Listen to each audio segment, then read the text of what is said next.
अहिले नेपालको यो एसएमईहरूको कुरा गर्दाखेरि चाहिँ पहिला चाहिँ परम्परागत रूपमा चाहिँ जुन एसएमईको कामहरू हुन्थ्यो होइन, अहिले चाहिँ तपाईँको केही हदमा चाहिँ त्यो इम्प्रुभ भइरहेछ। अहिले चाहिँ उनीहरू कर्पोरेट स्टाइलमा जाने प्रयासहरू गरिरहेछ होइन। तर अब त्यो भन्नाले अब एकदमै फुल्ली तपाईँको एकदमै राम्रो तरिकाले चाहिँ भएको छैन, त्यसमा धेरै सुधार गर्नुपर्ने कुराहरू छ। तर पनि पहिलाको तुलनामा चाहिँ अहिले उनीहरू यो मोडर्न जुन चाहिँ तपाईँको डिजिटल कुराहरू, त्यसपछि त्यो सोसल मिडियादेखि लिएर सबै कुराहरूले गर्दाखेरि चाहिँ एउटा टेक्नोलोजी चाहिँ एडप्ट गर्ने चाहिँ प्रयासमा छ। तर तपाईँको जुन स्पिडमा हुनुपर्ने त्यो चाहिँ भइसकेको छैन।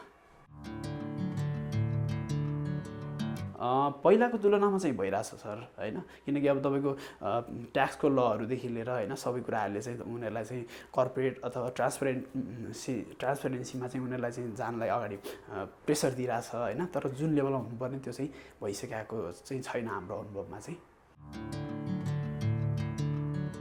अब फर्स्टमा त जुन इन्फर्मल इकोनोमी थियो त्यसलाई चाहिँ फर्मलमा पनि एउटा रूपान्तरण हुने एउटा प्रोसेसको रूपमा चाहिँ म बुझ्छु यसलाई होइन। जस्तो कि हजुरको व्यवसाय दर्ता भइसकेपछि उनीहरू चाहिँ एउटा सरकारी जुन डेटाबेसमा चाहिँ एक लेभलको चाहिँ उनीहरू चाहिँ इन्क्लुड हुने भए एउटा कुरा। अर्को कुरा चाहिँ तपाईँको प्यानमा चाहिँ तपाईँको आइसकेपछि त्यो इन्कम ट्याक्स रिटर्नहरू भर्नुपर्ने हुन्छ, ट्याक्स बुझाउनु पर्ने हुन्छ। त्यो हिसाबले पनि के भयो त भन्दाखेरि सरकारको चाहिँ एउटा ढुकुटीमा त पैसा आउने नै भयो। अर्को कुरा चाहिँ हाम्रो फर्मल इकोनोमीको जुन भ्यालु एडिसन पनि त्यहाँबाट चाहिँ हुने देखियो। त्यो भएर चाहिँ तपाईँको यिनीहरूको जुन रेटमा आइरहेको छ यो तपाईँको फर्मल इकोनोमीमा त्यो चाहिँ एकदमै सराहनीय नै छ होइन। र प्लस अर्को चाहिँ हाम्रो करका कानुनहरूले गर्दाखेरि पनि उनीहरूलाई चाहिँ तपाईँको यो फर्मल इकोनोमीमा रजिस्ट्रेसन भएर चाहिँ फर्मल्ली अगाडि बढ्न चाहिँ उनीहरूलाई चाहिँ प्रेसराइज भइरहेछ। अब व्यवसाय स्वयंलाई चाहिँ धेरै हदमा चाहिँ फाइदा हुन्छ। हेर्नुहोस्, एउटा त उनीहरूलाई अब अहिले तपाईँको नयाँ लोनहरू लिँदाखेरि चाहिँ जस्तो कि बैंक वित्तीय संस्थाबाट चाहिँ ऋण लिनको लागि पनि उनीहरूलाई चाहिँ एउटा त्यो भ्यालु एडिसन अथवा एउटा चाहिँ कन्ट्रिब्युसन भयो। अर्को कुरा चाहिँ उनीहरूले आफू चाहिँ मैले ट्याक्स तिरिरहेको छु भनेर चाहिँ होइन, प्लस सरकारी चाहिँ ढुकुटीमा अथवा चाहिँ हाम्रो इकोनोमीमा चाहिँ केही कन्ट्रिब्युसन गरेको छु भन्ने कुराहरू पनि उनीहरूले चाहिँ एउटा रिकगनाइज हुने भए होइन। प्लस अर्को चाहिँ उनीहरूको जुन इन्कम सोर्स हुन्छ त्यसलाई चाहिँ तपाईँको फर्मलाइज गर्न पनि उनीहरूलाई चाहिँ एउटा भ्यालु एडिसन गरेको छ यो कामले चाहिँ। अब हाम्रो अनुभवमा चाहिँ हामीले विगत 8 वर्षदेखि जुन यो सेक्टरमा काम गरिरहेछौँ त्यसमा चाहिँ फर्स्ट उहाँहरूले गर्ने चाहिँ तपाईँको त्रुटि भनेको चाहिँ उहाँहरूले फर्मल्ली रजिस्टरै गर्नु हुँदैन। हेर्नुहोस् होइन, हजुरले अब मार्केटमा देख्नुभयो भने चाहिँ कतिले तपाईँको वार्डमा मात्रै गरेर अरू गर्दै नगर्ने गरेको होइन।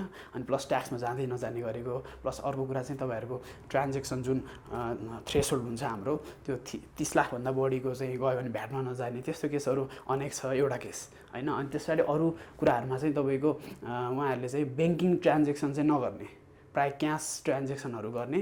अनि त्यसले गर्दाखेरि चाहिँ तपाईँको एउटा म्यानिपुलेट गर्नलाई चाहिँ सजिलो पनि भयो होइन।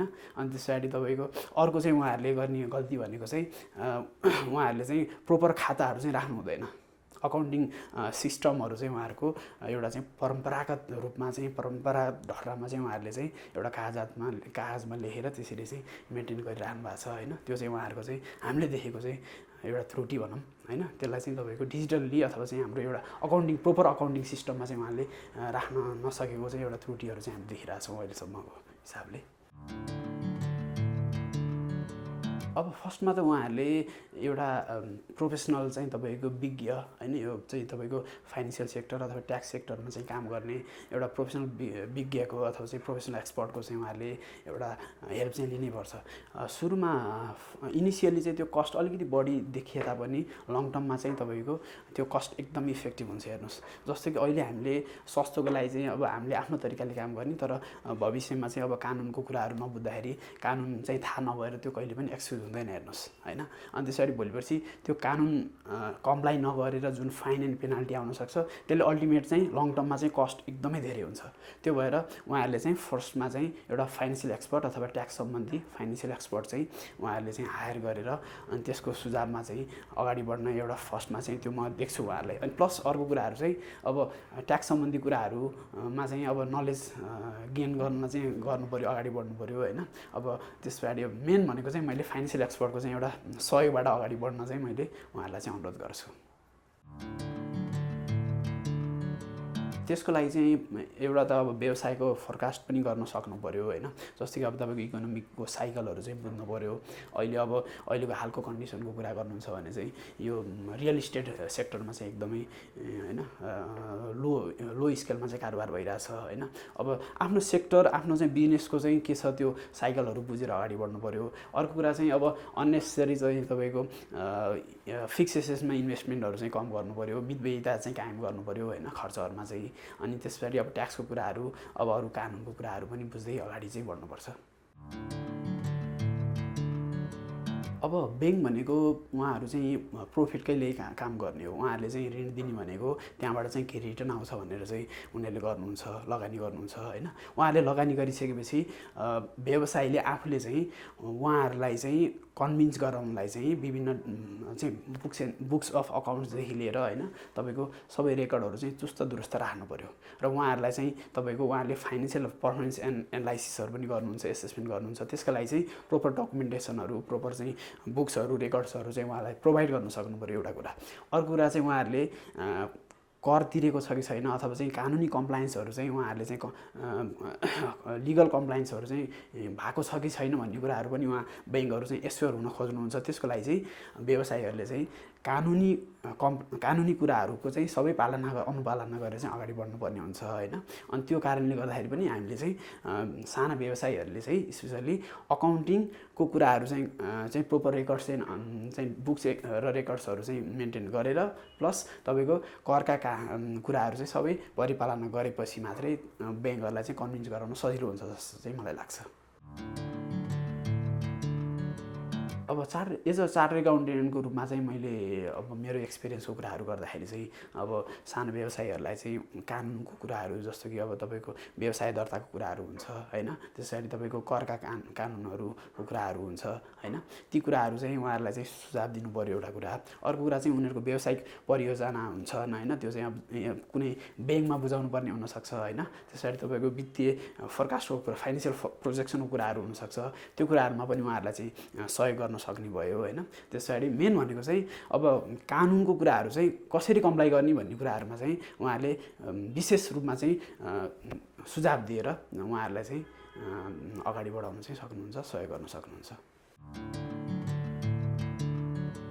फर्स्टमा चाहिँ हजुरहरूले जुन व्यवसाय गर्न खोजिराख्नु भएको छ त्यसको चाहिँ रजिस्ट्रेसनको कुराहरू, दर्ताको कुराहरू चाहिँ कहाँ हुन्छ, कुन चाहिँ नियामक निकायबाट चाहिँ त्यो स्वीकृति लिनुपर्ने कुराहरू हुन्छ, त्यो चाहिँ हजुरले पहिला चाहिँ बुझ्नु पऱ्यो होइन। त्यस पछाडि अब व्यवसाय दर्ताको कुराहरू हुन्छ जस्तो कि तपाईँको अब वार्डमा होला, त्यस पछाडि तपाईँको घरेलु चाहिँ कार्यालयमा होला होइन, त्यस पछाडि ट्याक्समा होला। ती कुराहरू चाहिँ कहाँ के गर्नुपर्छ ती कुराहरू एउटा फर्स्टमा हजुरहरूले बुझ्नु पऱ्यो।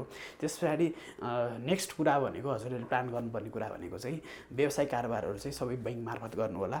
त्यसले गर्दाखेरि चाहिँ तपाईँको अरू चाहिँ भोलि पर्सि करले चाहिँ हेर्ला होइन, अरू नियामक निकायले पनि तपाईँको हेर्न सक्छ, इन्सपेक्सन गर्न सक्छ। ती कुराहरूमा चाहिँ एकदमै तपाईँको सहजपूर्वक अगाडि बढ्न सक्नुहुन्छ होइन, ब्याङ्किङ कारोबारहरू गर्नु होला। अनि त्यस पछाडि अर्को भनेको चाहिँ हजुरहरूले अब जुन ऋणको कुराहरू हुन्छ, ब्याङ्क वित्तीय संस्थाबाट चाहिँ ऋण लिनुको लागि चाहिँ प्रोपर बुक्स अफ अकाउन्ट्सहरू चाहिँ मेन्टेन गर्नुभयो भने हजुरहरूलाई त्यस्तो समस्या पर्ला जस्तो मलाई लाग्दैन। व्यवसाय चाहिँ स्मुथ तरिकाले चाहिँ अगाडि बढ्न सक्छ। अब नेपालको केसमा चाहिँ एसएमई भनेको चाहिँ अराउन्ड 80% अफ चाहिँ इकोनोमीलाई चाहिँ कभर गर्छ। 70% अराउन्डको चाहिँ इम्प्लोइमेन्ट क्रिएसनको चाहिँ उनीहरूको कन्ट्रिब्युसन छ। त्यो भएर यो चाहिँ सरकारले पनि यसलाई चाहिँ एउटा फोकस गर्नुपर्ने एरिया हो होइन। अनि त्यसरी अब जति पनि नयाँ स्टार्टअपदेखि लिएर अब हाम्रो यङ जेनेरेसनहरू चाहिँ एसएमई थ्रो सबैलाई त तपाईँको पुँजीको कुराहरू पनि नपुग्ने हुन्छ होइन। अनि त्यस पछाडि तपाईँको एसएमईबाट नै उहाँहरूले चाहिँ सबै कम्प्लायन्सको कुराहरूदेखि लिएर होइन बिजनेसको चाहिँ तपाईँको एउटा ट्रेड अफ गरेर अगाडि बढ्नुभयो भने साँच्चै नै नेपालमा चाहिँ एसएमईको चाहिँ एकदमै राम्रो स्कोप छ।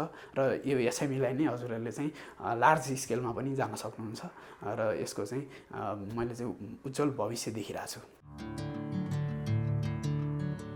अहिले हजुरले भनेको कुरा एकदमै जायज छ। हेर्नुहोस् होइन, अहिलेको सिनारी नै त्यही भइरहेछ। अहिले अब हाम्रो काठमाडौँदेखि अरू एरियामा पनि यो चिया पसलको चाहिँ एउटा ट्रेन्डै आइरहेछ। अब विगतमा चाहिँ अब सिमेन्ट फ्याक्ट्रीको त्यही अनुसारको ट्रेन्ड आइरहेको थियो होइन।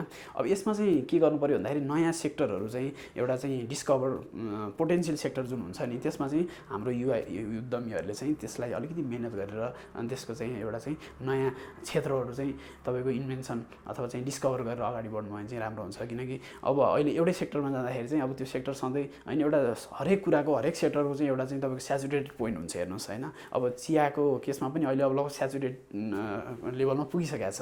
अब यस्तै खालको एउटै ट्रेन्डमा जानुभन्दा पनि केही नयाँ कुराहरू चाहिँ इन्भेन्सन अथवा डिस्कभर गरेर अगाडि बढ्नुभयो भने त्यसबाट चाहिँ जुन एउटा सुरुको पायोनियरले जुन प्रफिट कमाउन सक्ने हुन्छ नि, त्यो चाहिँ तपाईँ हजुरहरूले चाहिँ गर्न सक्नुहुन्छ, त्यो एचिभ गर्न सक्नुहुन्छ होइन। मेरो सुझाव चाहिँ हजुरहरूले कुनै नयाँ सेक्टरहरू चाहिँ डिस्कभर गरेर त्यसमा चाहिँ अगाडि बढ्नुभयो भने अझै चाहिँ राम्रो म देख्छु।